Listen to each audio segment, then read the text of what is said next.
one. Huh? I like this one. That's not too bad.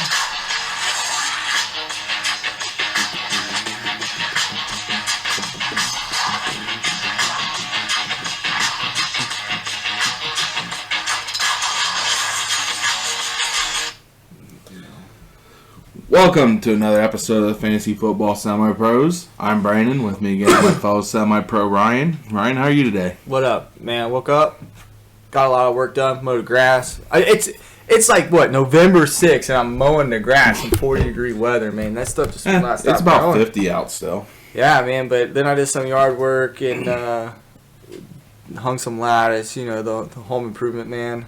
Because my wife won't stop bothering me about it, so I did that. But, hey, man, now I got football on. We got UFC fights tonight.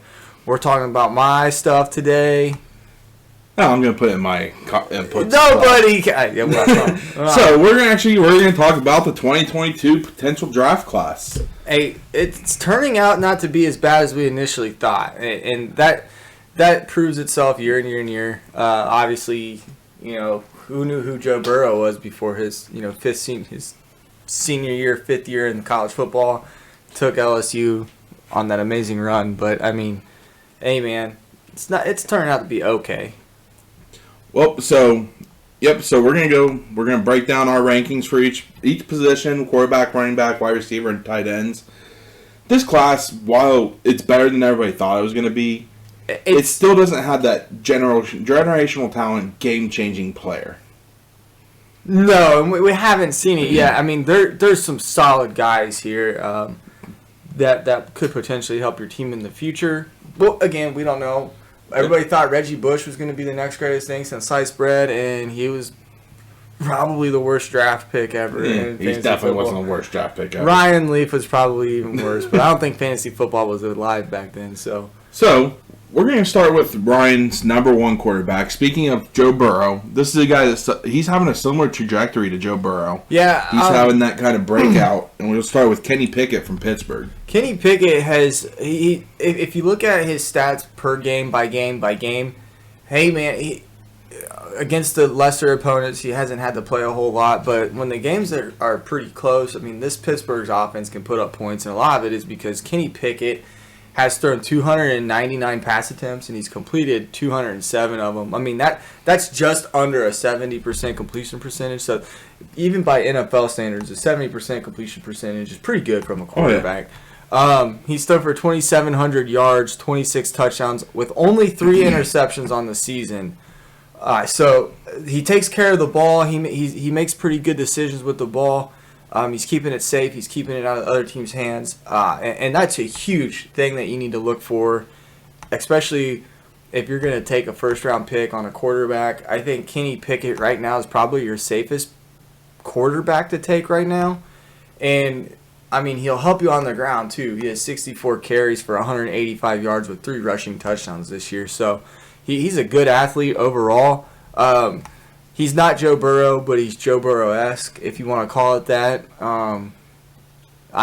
He's playing a game right now against Duke, and I don't have the stats for that game, so that's not included in these stats right here.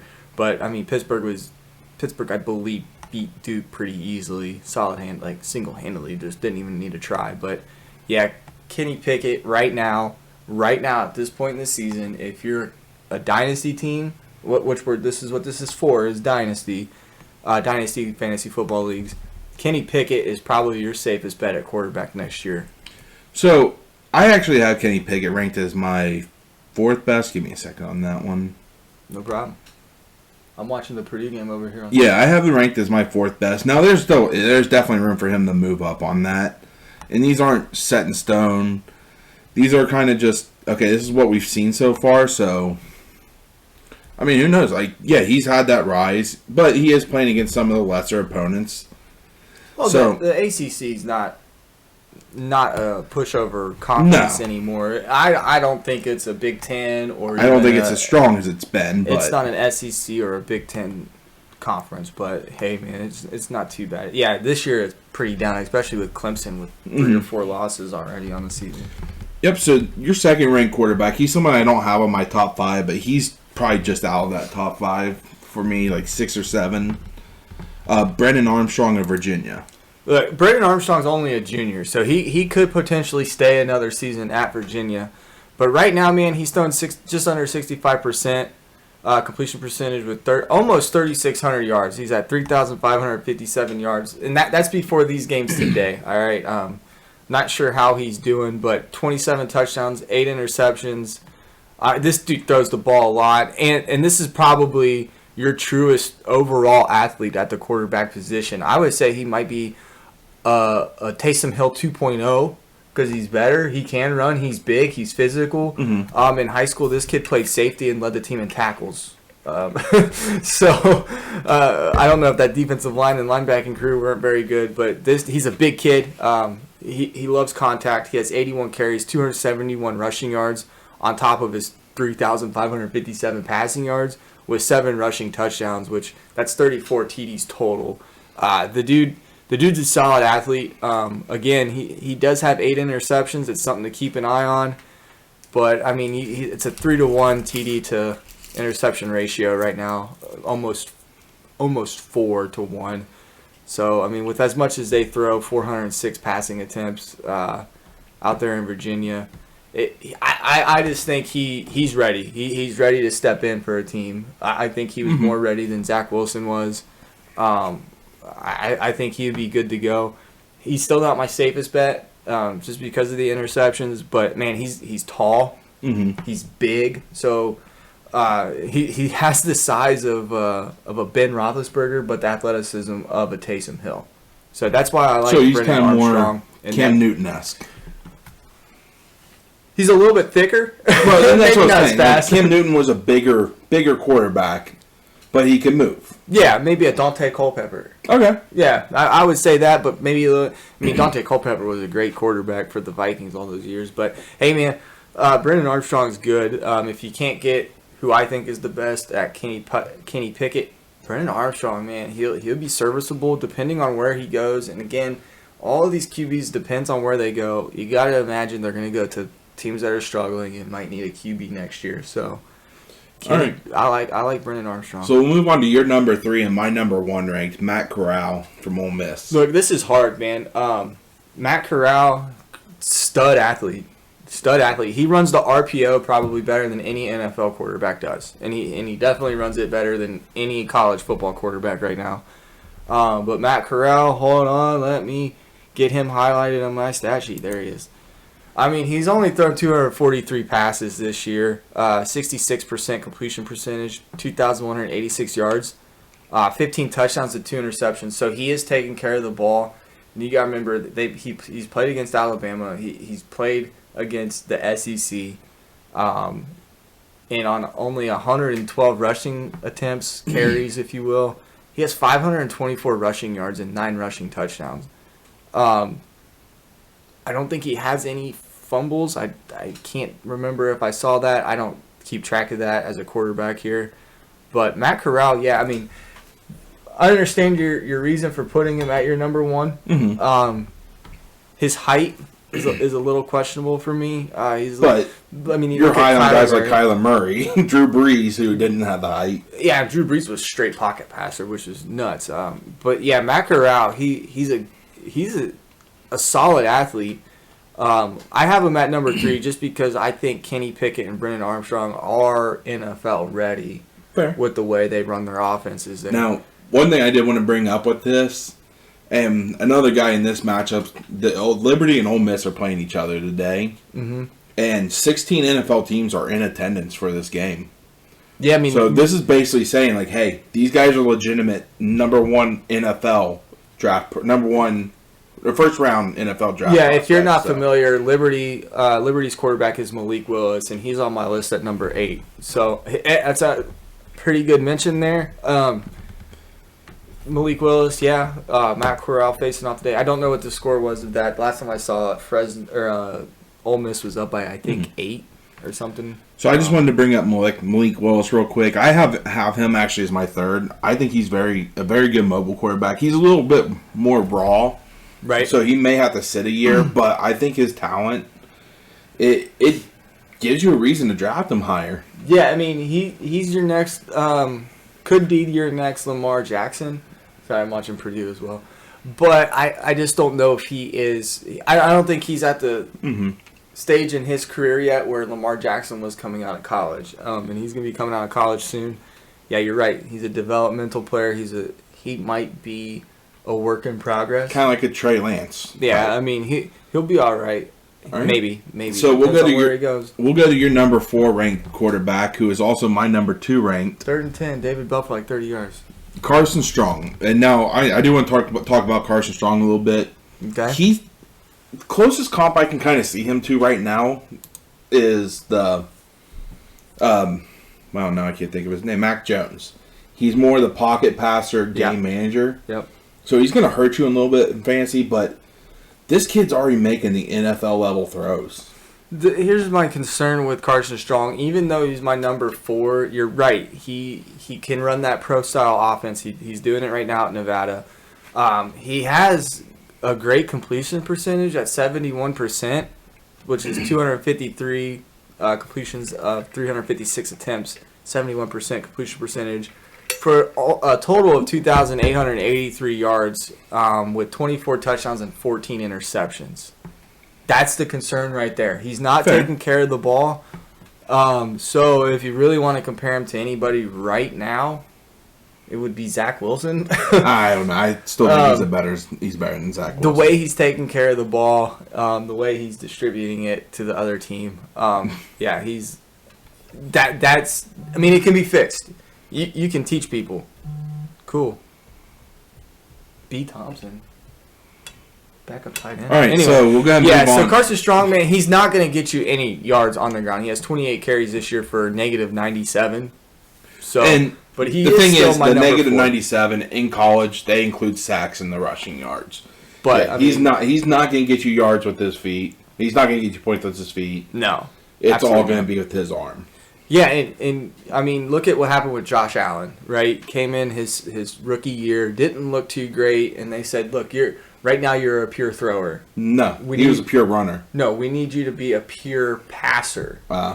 So the coaches in Buffalo said, you can throw the ball, man. You have a great arm. Okay, you can throw the ball, but you're not a passer. The difference between a thrower and a passer is you can have all the arm strength in the world, but if you're not making the right reads, the right calls, if you're not throwing your receivers open, you're not a great passer. So that's what they really worked on, and Josh Allen really worked on that. Carson Strong can work on this, and but mobility-wise, he is not a Josh Allen. Yeah. So our next one, we actually both have him at number 5. He was at the beginning of the season pretty high. He was on talk about that number 1 overall QB, Sam Howe of North Carolina. Yeah, Sam Howe, and he just led an upset victory over number 9 Wake Forest not too long ago, 58-55, I think the final score was for North Carolina. Sam Howe, again, he's kind of like your, right now, Braden Armstrong, Corral. He can throw the ball, he can run the ball. My issue is his completion percentage is only 63%, man, and he's on the season. He's got 2,192 passing yards, 19 touchdowns, but 7 interceptions. Yeah, he still makes some dumb mistakes, but that can be coached out. Right, and I mentioned that before. He's my number 5 right now because he can run the ball. I mean, he has 114 carries for 585 yards. What are you doing, dude? Oh, 114 carries, 585 yards, and 6 rushing touchdowns. He's gonna get you points on the ground. And most PPR leagues, when your quarterback can run and get that 0.1 point per yard rushing instead of the 0.04 or whatever it is for passing, it boosts his stock a lot.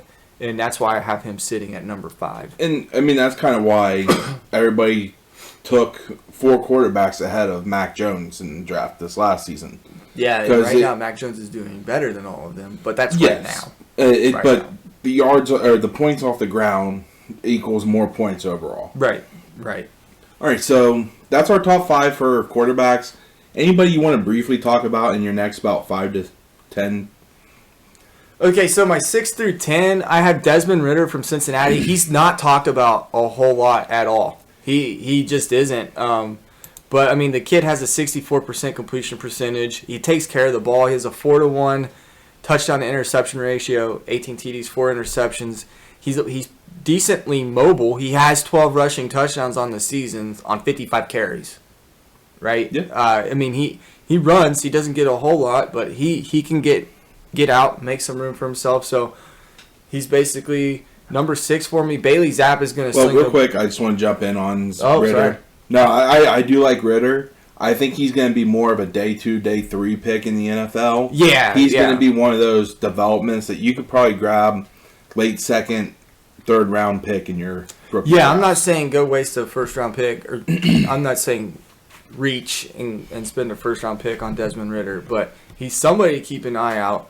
My 6 through 10 guys, they're going to be second-rounders, third-rounders, maybe even free agent pickups after the draft in Dynasty leagues. But Bailey Zapp, man, this kid from Western Kentucky, he slings the ball around.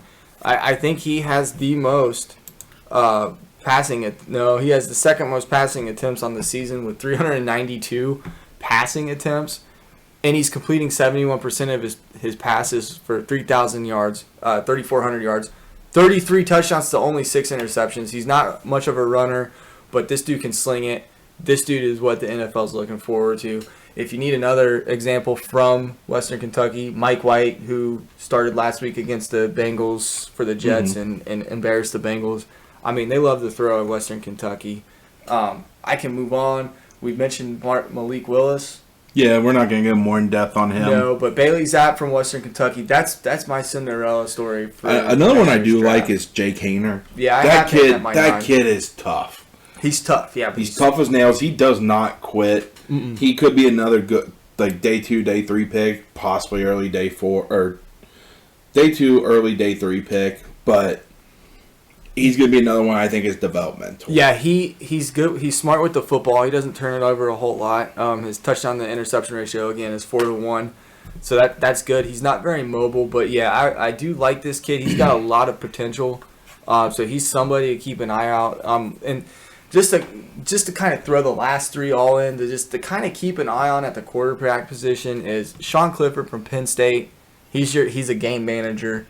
I just think that's how Penn State's utilizing him. Will Levis the same way. Will Levis, UK, Kentucky. He's a game manager. I just think that's how Kentucky uses him. Somebody to keep an eye on. And then finally, at the quarterback position, N'Kosi Perry. Those are my honorable mentions. N'Kosi Perry's FAU. He's mobile. He can run the ball. So, I mean, he's also somebody to keep an eye on in the quarterback position for next year. All right, so we'll go ahead and move on to the running back rankings. So, your number 1 ranked, Kenneth Walker out of Michigan State. I actually have him ranked number 2. But this kid, he kind of burst onto the scene this year. The reason I have him as my number 1 running back for the class of 2022 is simply because, I mean, this kid is tough. He breaks tackles. He makes people miss. He's agile. He's just your overall running back. He's not utilized a whole lot in Michigan State's passing game. He's averaging over 11 yards per carry. I have 6.82. What am I looking at? 22 carries, 262 yards.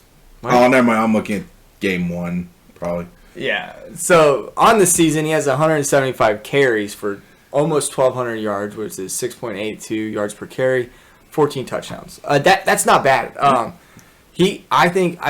simply think he's the best overall back in this class. And I know you have your favorites elsewhere.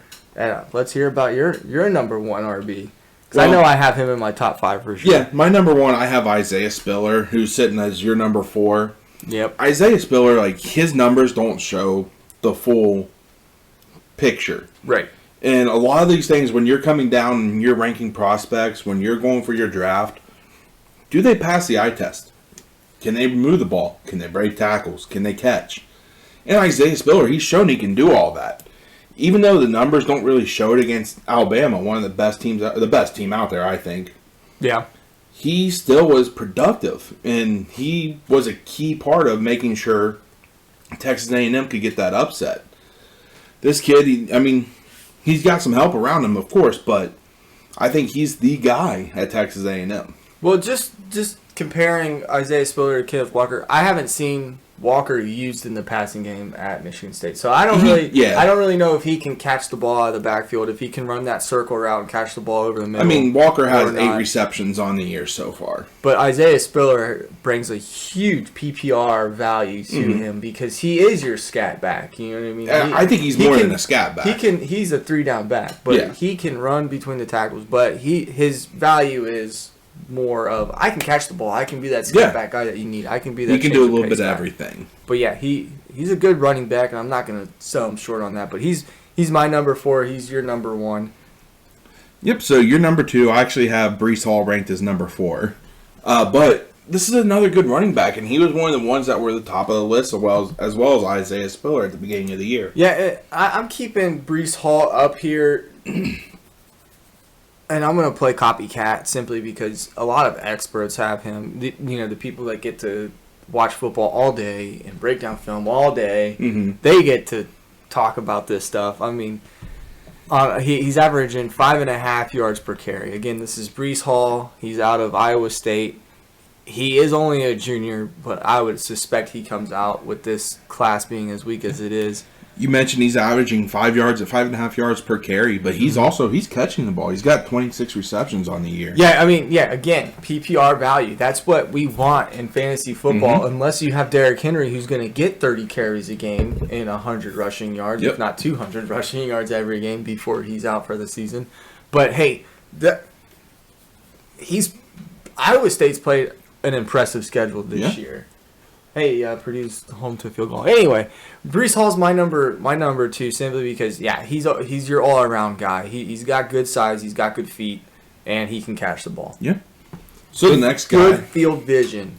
The next guy we actually agreed with on rankings, and Michigan State just missed the field goal. What if Purdue beats Michigan State and then beats Ohio State next week? That'd be the most Purdue thing ever. Yes.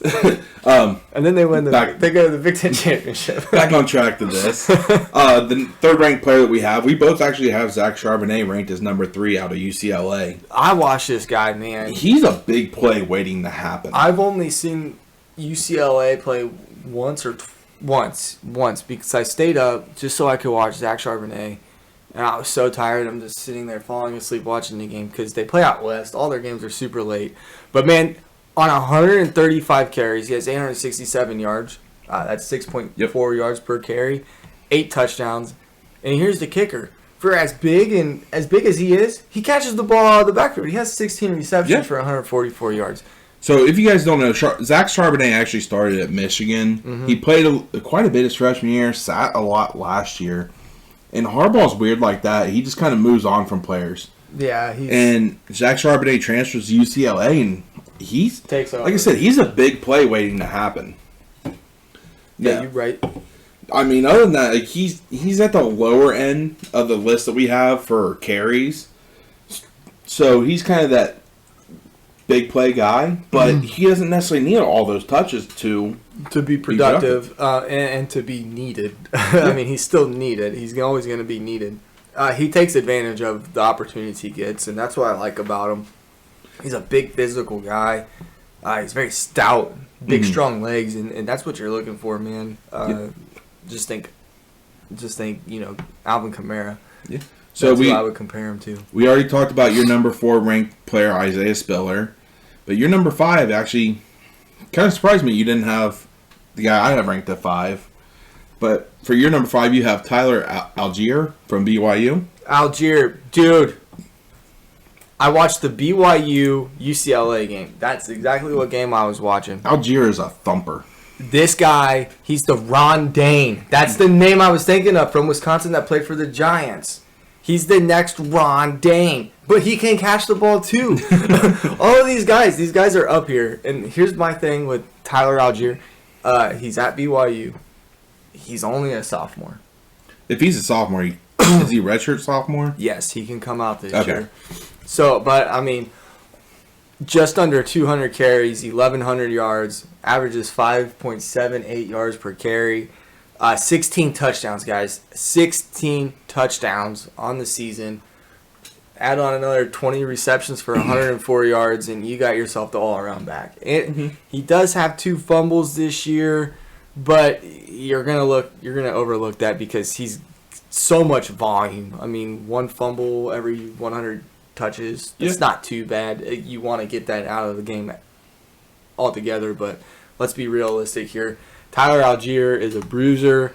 I enjoy watching this guy. I would not mind it if he somehow landed in Cincinnati to back up Joe Mixon. That'd be awesome. All right, so my number 5 ranked running back, I have Brian Robinson out of Alabama.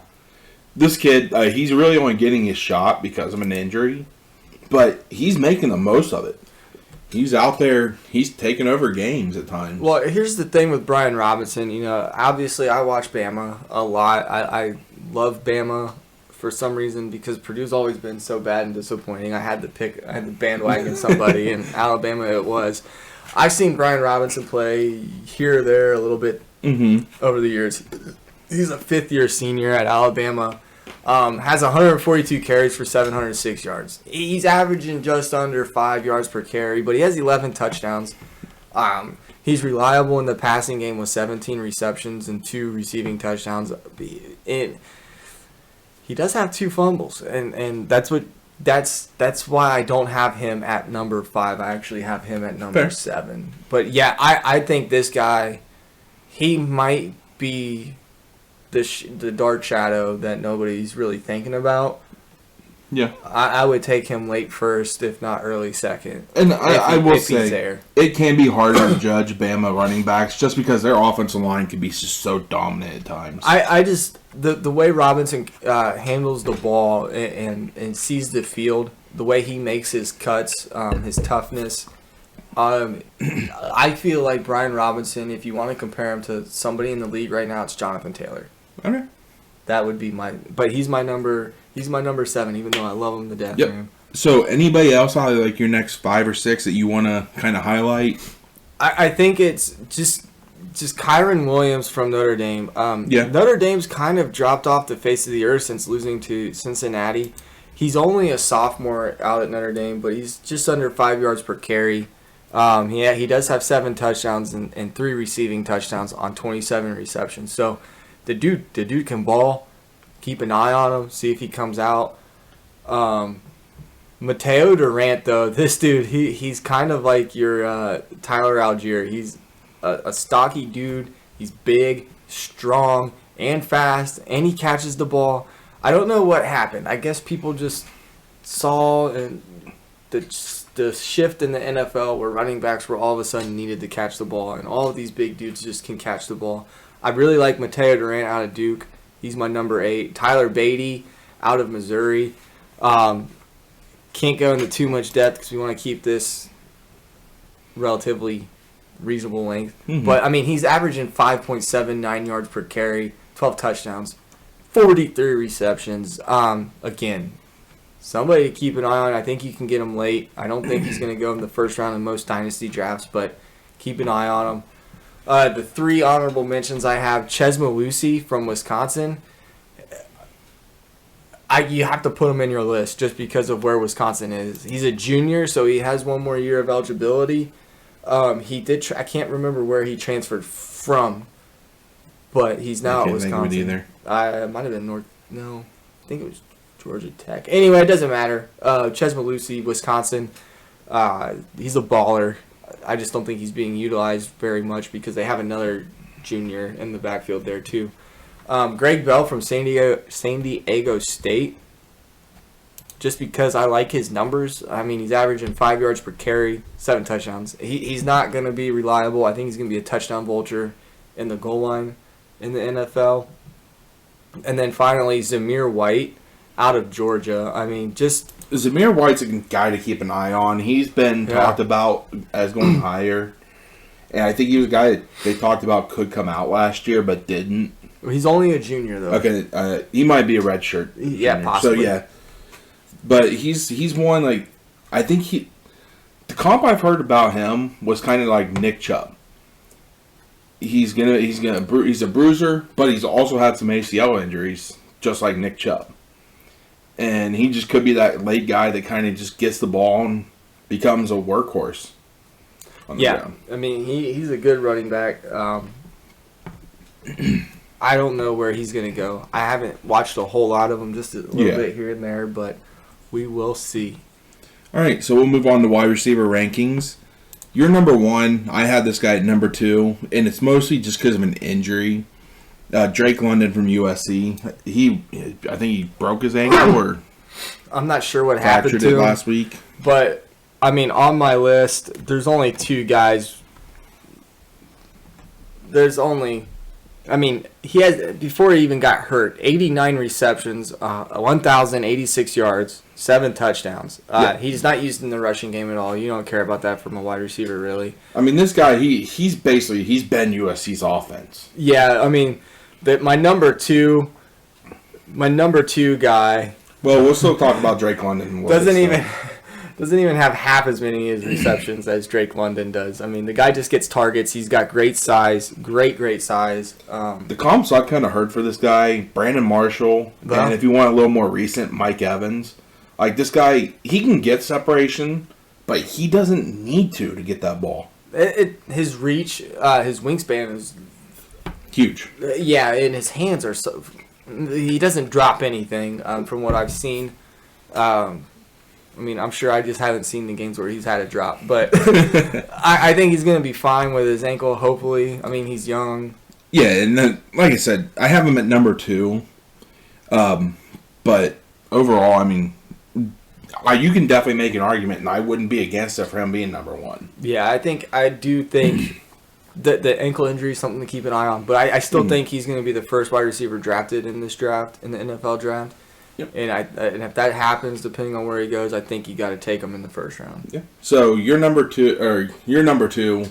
I actually had this guy at number 5, Jamison Williams from Alabama. Yeah, I have him so high. I mean, he kind of came on the scene. First couple games for Alabama, he didn't really do much, but then all of a sudden exploded on the scene. Jamison Williams is a transfer from Ohio State, now at Alabama. 35 receptions, 710 yards. Okay, that's 20 yards of reception with 6 touchdowns, man. This dude he's a speedster. I would say a Jalen Waddle almost. But the dude, he's up here so high. He took over John Mechie's spot for me. Even though Mechie's getting more targets. Mechie's good, but I think Williams has more catches. Yes. Wait. No. Mechie has way more catches, 17 more receptions, just not as many yards. And 1 less touchdown. Okay. So that I have Jameis Williams up here because I think he's just sliding under the radar a little bit because of John Mechie at Alabama. And that's who everybody's focused on and paying attention to. But I do think Jamison Williams is the better wide receiver out of him and John Mechie. That's why I have him at 2, just because of his explosiveness. Thing is, he leads the SEC in yards after catch. And this guy, he's explosive enough. He can score from anywhere on the field. Right, he's a Jalen Waddle. He's definitely a really good route runner. He's a better route runner than Mechie, which is what you want to see when they get into the NFL. Yeah, and there's a lot of factors that come into this. I haven't seen Williams drop very many passes, and Mechie seems to just let some of the easier throws go. Sometimes he misses them over the middle and drops them over the middle, but Williams is solid all around. Now, one of the things about him, Mel Kiper has him as his wide receiver 2 in the latest rankings, so that definitely speaks high to this kid. Williams? Yeah. Yeah, that's where I have him. Hey, Kiper, thanks. Thanks for the support. All right, so that was your number 2. Your number 3, Chris Olave. I actually don't have him as my highest ranked OSU receiver. I have him ranked 1 spot above Garrett Wilson, and I'll kind of go over Chris Olave at 3 and Garrett Wilson at number 4 kind of simultaneously because both of their stats are right next to each other. Hey, man, Olave is great. I mean, average is 16 yards per reception. Yeah, I'm not arguing that he's not bad. I haven't seen him not good, drop, but I don't have him in my top 5. I haven't seen him drop very many balls, and his route running is better than anybody else's in college football at this point in the season and in his career.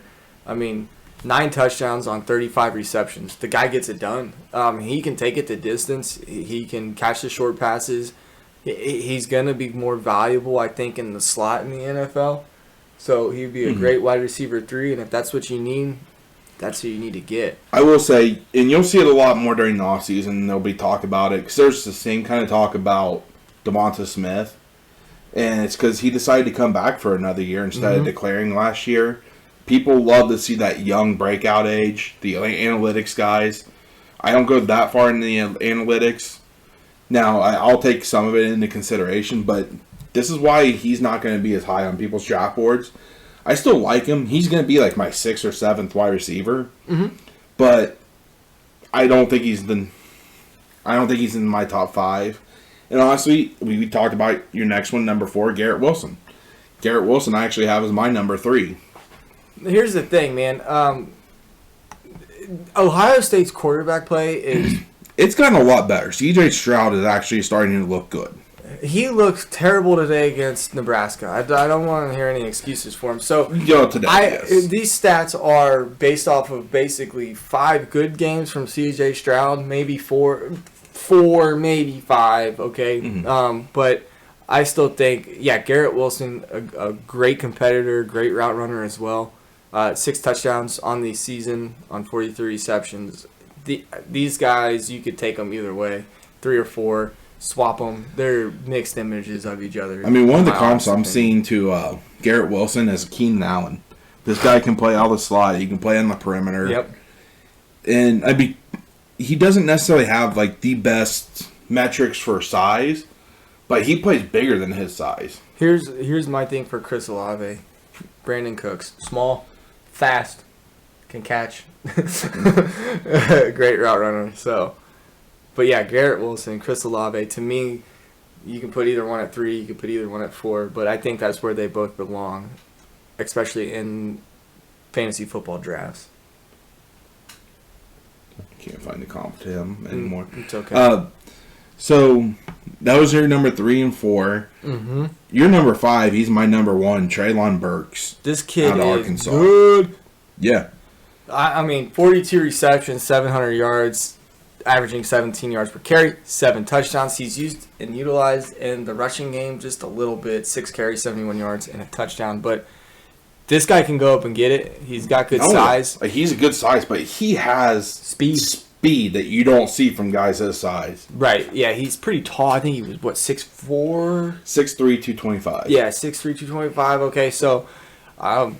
man, he can boot scoot boogie, and he catches everything. I don't think I've seen an Arkansas game where he's dropped anything. So, but again, when the off season comes and I have no games to keep up with on Saturday and Sunday and Monday, and now that Maction is back Tuesday, Wednesday, Thursday, Friday. Oh yeah, definitely. We'll have basketball then. Man, I'll have more time to scout and take a look and break down film of each player. Yeah, I mean, Treylon Burks, he's just the comp, and this is the comp that's really getting. They're comparing him to Julio Jones, who was similar build. Yeah, and that's true. This guy, he's been nothing but good this year. Like, he's taken this Arkansas team into a legit good team. Yeah, I mean, the quarterback play in Arkansas too has been pretty well this year as well. Yep. So that rounds out your top 5. The only person I have in my top 5 that you don't is I have David Bell. I have David Bell at 4. And that's fair. That's absolutely fair. David Bell is fantastic. David Bell, he's been under the radar quite a bit. It's because he plays for Purdue. And he played with Rondale Moore the last 2 years. But David Bell, the things you like to see from a receiver, early breakout age. He's been producing since a freshman. Yeah. Big conference. He's doing it against good teams. Yeah, I mean, I think at this point in time, David Bell, he's only a junior too. That's the weird thing. But David Bell is tied for Purdue history with the most 100 receiving yard games. Okay, and you could even count some of those games twice because it was 200 yards receiving. But that's not how it works. And he's only a junior, and he's doing it, and he's been doing it his entire career, like you said. This is only year 3, but he's probably leaving Purdue, and he needs to leave Purdue after this season. Oh, yeah. He needs to leave. There's no reason for him to stay and potentially ruin the thing his is, career by an injury. He's 6'2", 205. Like, his numbers aren't going to, scream pick me. But he goes up, he gets those contested catches. He gets that breakaway. Here's the thing about David Bell. He's not going to beat you with speed. Okay? He's not going to beat you with his size. He still reaches 20 miles per hour in 4.4 seconds. The thing that David Bell is going to do for you is he's a technician. He's very precise. Great route runner. He breaks it, and he knows when to break off his routes. If it's zone coverage, he can find the area. If it's an option route, am I going to run a streak towards a post, or am I going to cut it back? He reads it on the fly better than anybody that you're going to see. He's just, his intelligence along with his intangibles, it makes him, like you said, he's your number 5. I think Mel Kiper. My number 4. Oh, sorry. I think Mel Kiper said 6 last list I saw from him. But ours aren't necessarily just draft-wise. Ours are... Who's the best at the position? Yeah, ours are not necessarily best draft in a fantasy draft, too. So, David Bell on the season so far, 53 receptions, 786 yards, 14.83 yards per reception. I mean, the great thing for him, though, is Purdue's actually out there competing against these big teams. Is this right? He only has 1 touchdown in the season? I doubt that's right. No, because he had 3 against UConn. So my thing's not adding up for whatever reason. But he's going to be that guy. Like, he's actually starting to get some traction. You're seeing him more because Purdue's keeping up with these bigger teams. Right now, David Bell against Michigan State has 5 receptions, 78 yards, and a touchdown. And there's 5 minutes left to go in the second quarter. So, wow, look at... Who is this? Oh, that's Anthrop.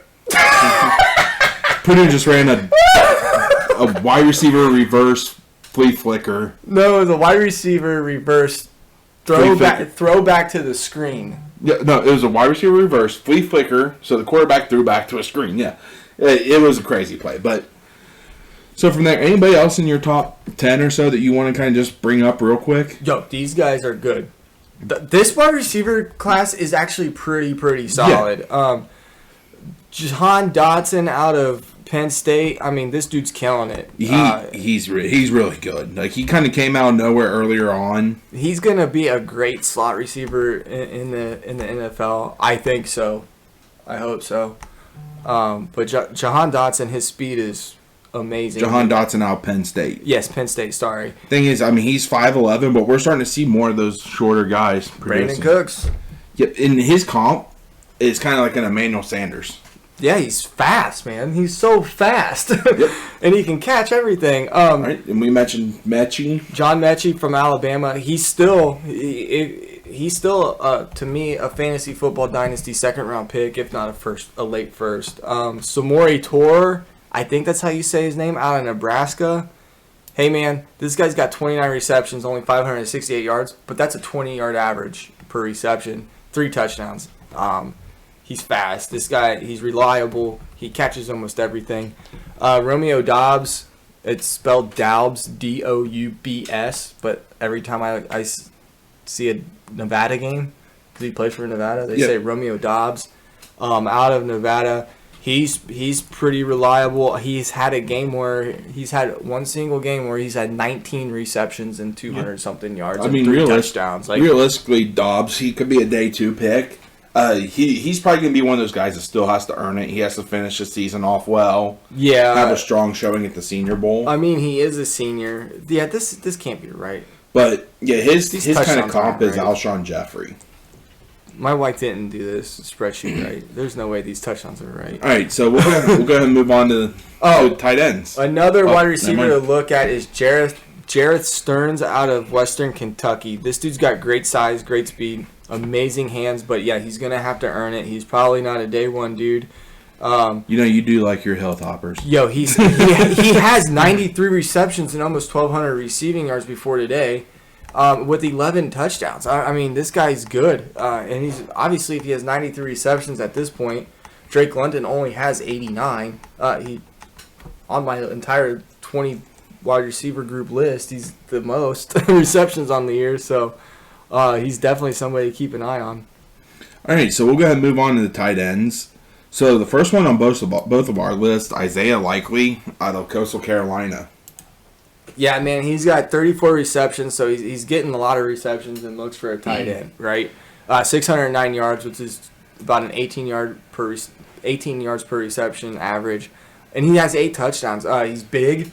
Not only He's that, tall. He's physical. He can actually block. And he's had catch at least the ball. 5 touchdowns in every year so far. Yeah, I mean, he's a reliable option out there at the tight end position, and it's almost Travis Kelce-esque when he was at Cincinnati. I mean, the first highlights we've seen, people say, like, what came to mind is this kid's an athlete. Yes, he absolutely is. Now, tight ends, if you're drafting these guys, they're most likely not going to produce right away. Very few do. They usually take some time to develop. Mm-hmm.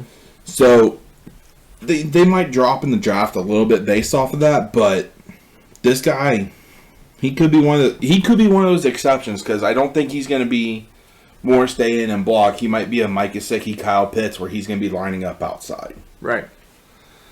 All right, so number 2 for you have Payne Durham. I actually have Payne as number 5 out of Purdue. And that's fine. The reason why I have Payne Durham so high is because he is a valuable asset at the tight end position, because at Purdue he is in run blocking, he is in passing catches, he's a great route runner, and for the most part he catches everything. He's only had a few drops on the season where I've actually yelled at the TV, but 36 receptions, 356 yards, 4 touchdowns. He's a very reliable pass catching option from the tight end position, and his size, he's tall, he's not too big, so he's pretty lean. You might be asking, like, why is it important for pass blocking for fantasy? That just means you're going to be out on the field. Yeah, and it's hard to know if, hey, is this tight end running a route? Is he staying in the blocking? That's where that little, I'm going to chip and then release and nobody's around me, catch the ball and run. And he runs with the ball very well after the reception. So I have Payne Durham up high because he is big, he's tall, great hands, reliable option on the dump downs, if not. All right, so you're number 3. I actually have him at number 2, Trey McBride out of Colorado State. Look, dude, he's got 65 receptions this year for 740 yards. That's just over 11 yards per reception. I think he only has 1 touchdown. I don't know if my thing's really... Yeah, he has just 1 touchdown in the year. But, hey, you know what? That you mentioned it, too, when we were talking about this before. It could just be how he's being used. This Colorado State offense isn't a true numbers kind of thing. No, they're not very good at Colorado State. The last 3 years, he's had 45 receptions his sophomore year, 22 his junior year, which COVID shortened year. Yeah, okay. And then so far this year, he has 65 receptions. Yeah, so that's what I said. Yeah, he can go and he can make the adjustment to make the catch. Yes. All right, so we'll move to your number 4. I don't actually have him on here. Derek Diese Jr. This dude's a monster. I don't know how this kid is playing football, but this dude is really big. Really, really big. I don't know if you can pull up his stats here, but I think he's like 6'5", 236 pounds, if I remember correctly. If I'm thinking of somebody else, I apologize. But Derek Diese Jr., man, this dude, he moves. 33 receptions, 634 yards. That's an average of 19 yards per reception as a tight end, and three touchdowns, man. This guy is just insane. He catches everything. His wingspan is phenomenal as well. I mean, in 3 years, he's had 19, 20, and 36 receptions. So they've gone up each year. His yards, he's producing. His first year he averaged 9.4, but after that 12 and 17, and now 19. And he's had 2, 5. Well, actually 17.6 for this year. Oh, he's had 2, 5, and 3 touchdowns on the year, and he's still got time this year to increase that number of 3. He could be a solid guy. Yeah, he's big. He's big too. All right, so your number 5, you have Sean Dykes out of Memphis. I don't actually have him on mine. Sean Dykes is more of he's kind of your goal line guy, right? He only has 28 receptions on the year, and I say only 28 because we just heard some huge numbers from my top 4 guys. But he averages 16 yards per reception. He has 5 touchdowns. So he's getting looks. He's getting the volume. That means he can catch the ball if he's that reliable. That's why I have him here at number 5. And true, he's been in college for quite a while. So how old is he? Wow, 2016. Yeah, 2016 he played 3 games. 2017 he played 15. Oh no, that's reception. Sorry, I read that wrong. But still, this kid, he's been in college since 2016, so he might be closer to that. I'm ready for the NFL, but quite possibly. This one's going to be a little harder to judge based on how long he's been in. Yeah. In college. I didn't realize he was a 6-year senior. All right, and so that's your number 5. My number 3, you have him at number 6, Jalen Weidermeyer out of Texas A&M. You want to talk about Weidermeyer? Yeah, I mean, he's not utilized a whole lot at Texas A&M. They got some good weapons there. A really good wide receiver that I have on my list that I'm keeping track of in Isaiah Spiller. But Weidermeyer's used a lot in the goal line. So he does have 4 touchdowns, but he does average 14 yards per reception.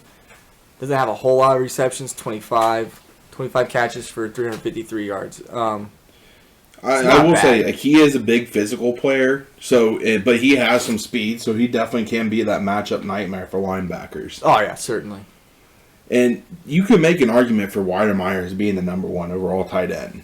I still like Isaiah Likely more than anybody else. Oh, I agree. He's more the athlete, going to be split out, but this guy, Weidermeyer, like, there's an argument that he could be, and he's kind of being comped to Martellus Bennett.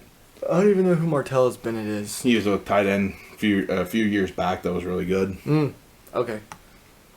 And then, who I have at number 5, I don't know, you have him on here, just give me a second.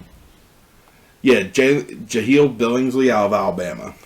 And I have him listed at number 9 for me, but Jahil Billingsley, he's a junior from Bama. He was in Nick Saban's doghouse early on in the season, and it took him some time to get going. He had a stretch of 2 or 3 games there where he really performed well, and the last time I checked, I believe he didn't have a whole lot of involvement in the game. The thing is, the last 2 games. You're going to see this a lot at tight end. He's still relatively unpolished. He's still kind of raw. But the thing is, he's 230 pounds, but he blocks like he's 250. Yeah, he's a big, strong. He's a nice, strong kid, and he can run block, and he can pass block as well. But when he gets the ball in his hand, he's athletic enough that he can do something with it. And I've seen him break tackles. I've seen him make people miss, and I mean that would contribute to his 17 yards per reception. So he's a good option at tight end. But like you said, his numbers are going to be down too, just because of the offense he's in and who he's working with. Yeah, I mean, there's so many weapons at Alabama. So, anybody else on your top 10 that you kind of want to mention real quick? I know we've gone through most of them. Yeah, I mean, tight end, it's always limited. I only have like 12 guys on here. Yeah, so, really only about 2 or 3 of these are going to be fantasy drafted. And even relevant in their careers. We see it all the time. But, I mean, another Alabama kid to keep an eye out is Cameron Latu. Latu has 13 receptions, 187 yards, and 5 touchdowns. He was really the guy playing tight end when Jahil Billingsley was in Nick Saban's doghouse for whatever reason.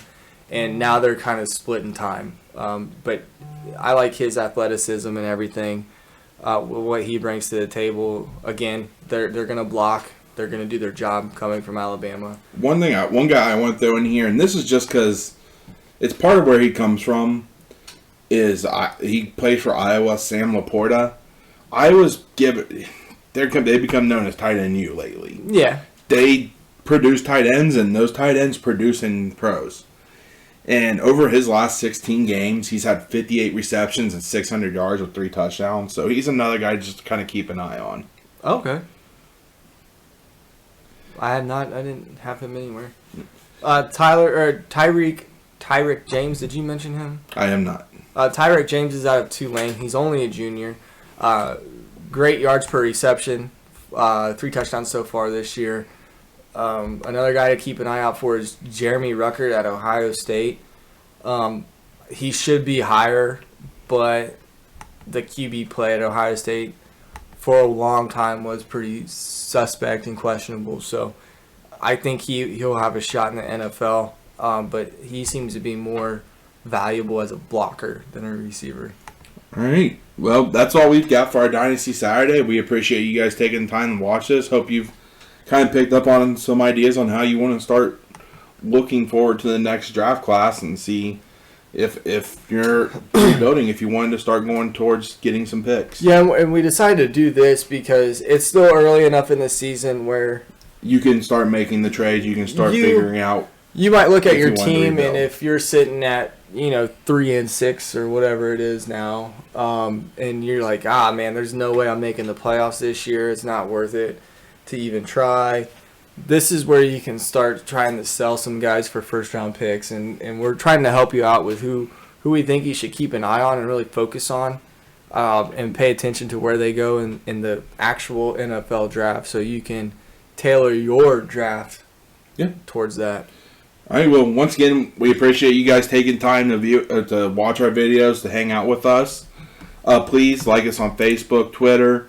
Join us on DraftKings for our daily fantasy contest.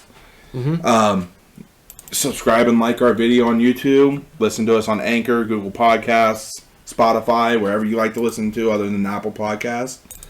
And we'll see you guys on Monday. Yep, we'll be back.